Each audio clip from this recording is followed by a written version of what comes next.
adding things to your piano playing to make your piano playing more interesting and exciting. So let's go to it. The first way I like to talk about that a lot of piano players don't know about is called a straddle. Now there's a 3-note straddle and a 4-note straddle. So let's take the 3-note straddle first of all. A straddle is just what it says. You're straddling something. So you take any 3-note chord and you straddle the middle note. For example, if you take the C chord, just straddle the middle note. It's like, pretend this is a white line and then your right foot is on the right of it and your left foot's on the left of it. You're straddling the white line, okay? Now come down to the next inversion of the same chord and leave out the middle note there. So you're straddling between those two.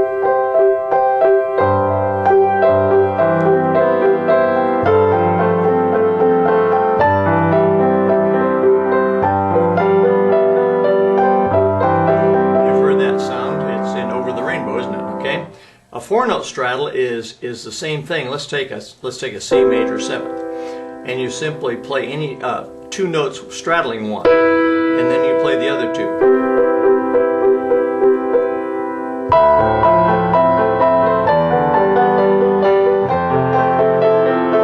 And you can bring it down the keyboard. You don't have to stay in the same inversion. You can bring it down like that. The next, that's called a straddle. And the next technique I'd like to talk about is called a tremolo-fired run, and it often flows out of a straddle. In other words, if you're playing this kind of thing,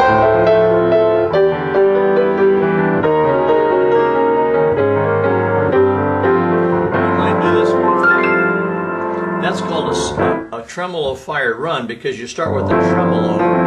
Tremolo is a rapid alternating of any chord notes. Let's say that you have this chord or this chord, doesn't matter what chord it is, could be any chord, but a 4-note chord is better than a 3-note chord because it's easier to get going. And you just tremolo that, and your left hand you play the root, and then you rapidly take it up the keyboard like so. Let me do it slowly.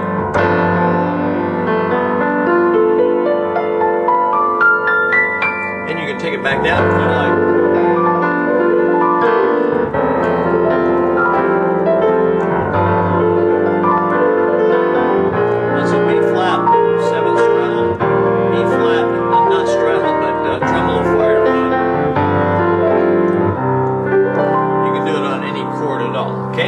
That's called a tremolo-fired run.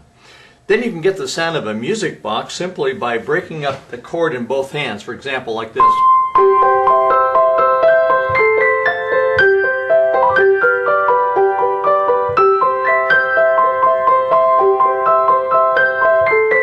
You see, I'm just breaking up the notes of the C chord in both hands. Okay. Now you can do it on a familiar song. Let's say that you're at Christmas. You want you're playing Silent Night and you want a chorus that has some contrast. Say you're playing Silent Night.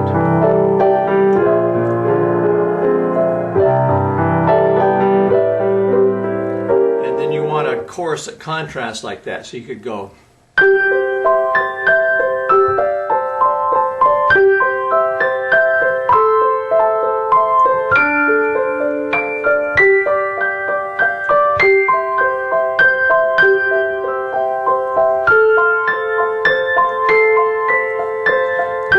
Breaking up the notes in the left hand. Usually bottom, top, middle, top, middle, top. That's known as the Alberti bass, by the way. Anytime you break up a chord, bottom, top, middle, top, middle, top, that's called the Alberti bass. So that's another technique you could learn, but you can use it in this style.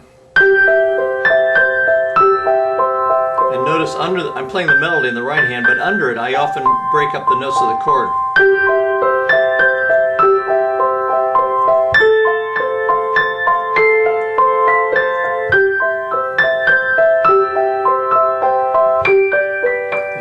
So that's another technique you can use.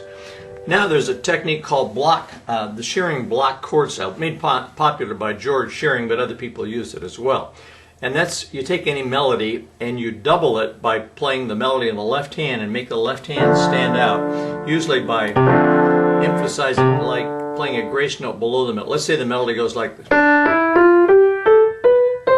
You go.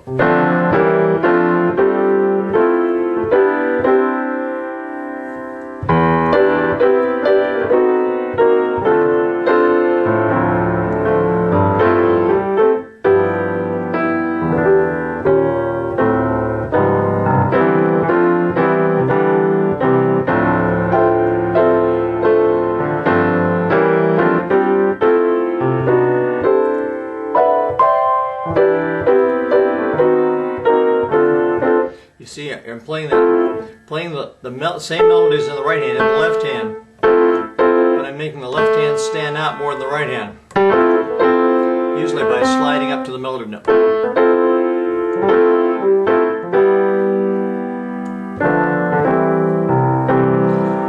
Okay, so that's another style that you can learn. Of course, all these take time to learn, of course, and you have to practice each one in detail, but I'm just kind of doing a quick walkthrough of some styles that you can do. There's also a block chord style. I call it the jazz block chord style, that where you play the chord in both hands like that. You voice it as an octave with one note filled in the right hand, and your left hand plays a chord. Listen.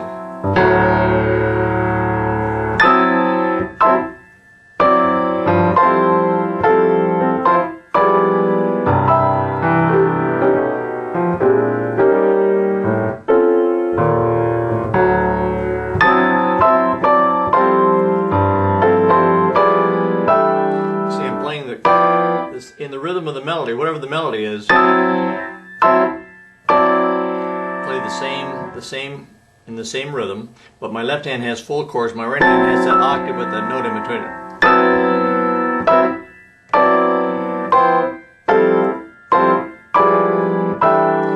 Now, you either need a bass player to make that work, or you need to play some low notes along the way.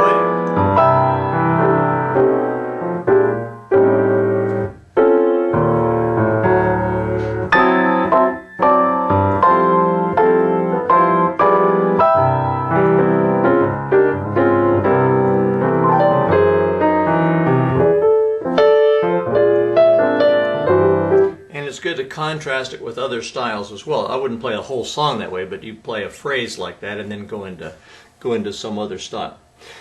And then let's see, did I cover the waterfalls? Yes, I did. No, I didn't. I didn't cover the waterfalls. You can take any chord. Let's take the C6 chord, and you can make a waterfall out of it. Break it from the top down and outline it in the left hand. In other words, play the notes in the left hand ahead of the right hand. Watch.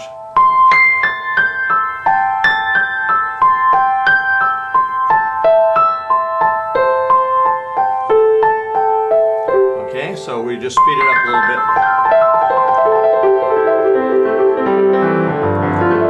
And that leads into something else. It's often used as an introduction, but it can be used as a filler as well. And that's called a waterfall.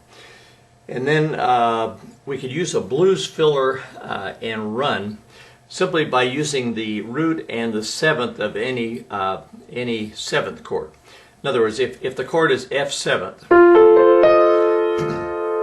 what we can do is play the F7th chord and then play around with the third, the flat third, the fourth, and the flat fifth. Listen.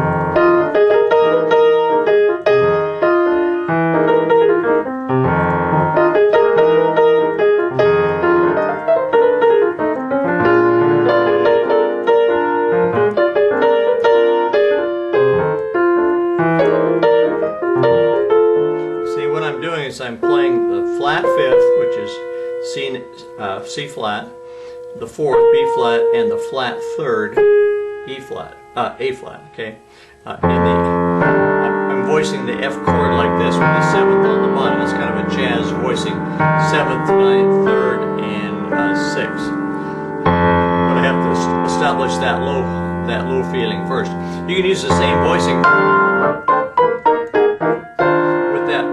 block chord style I talked about, okay? But for a little bluesy sound, then play around with the flat fifth, the flat third, and of course include the seventh in it. That's the flat seventh, okay? That'll work in any key. That's in G, here's it in C.